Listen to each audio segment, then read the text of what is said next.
Ayan mga ka-farmers, mainit na hapon sa ating lahat. Sabi ko nga, pag Saturday, Sunday, full-time farmer tayo. Ayan, tanim muna tayo ng katuray para sa mga ating alagang kambing. At may dala rin tayong sprayer.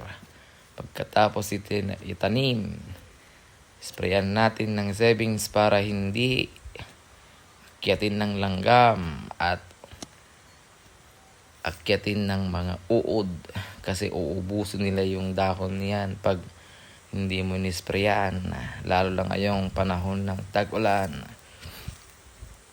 Ayan mga ka-farmers, sa pagtatanim kailangan samahan mo ng pagmamahal para lumaking malago ang ating itatanim. Yung katore pala mga ka-farmers, yan yung isa sa pinakamagandang pagkain or ipakain natin sa ating alagang mga kambing. Lalo na sa mga nagpapasuso or yung mga may anak na mga kambing. Yan.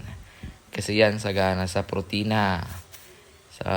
Yan yung tinatawag nilang legumes or legumbre. Kasama din dyan yung kakawate, ipil-ipil at saka yung indigo pera. Yan yung mga magandang ipakain natin sa mga nagpapasuso, sa mga ating inahing kambing. Bale, nakapagtanim na nga pala tayo ng 30 na seedlings ang katuray. Sa kabilang naman yon, banda.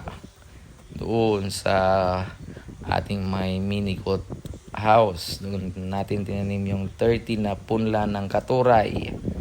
Sana mabuhay silang lahat at malaking kaginhawaan yun pagdating ng panahon, mas madaling i-harvest.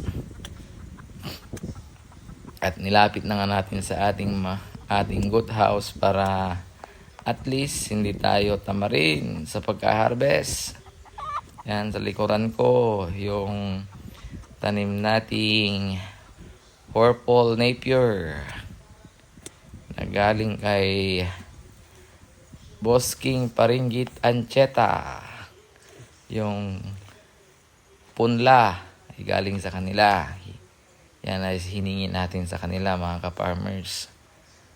At si King, meron ding mga kambing sa tabi ng bahay. Doon naman sila nag-aalaga. Bale, mag-iisang buwan na yung mga tanim nating napier mga ka-farmers. At yan, pagdating ng summer, yan natin pwedeng kuhanan ng makakain ng ating mga kambing. Lininisan ko na nga rin pala sa paligid ng ating tinanim na katuray para at least masikatan ng araw. Mas madaling lumago. Sa mga poste ng ating mga bagod mga ka-farmers, sinagyan na natin lahat yan ng dragon fruit para next year baka pwede nang pag-harvestan yan. So yan muna ang ating update sa ating farm mga ka-farmers.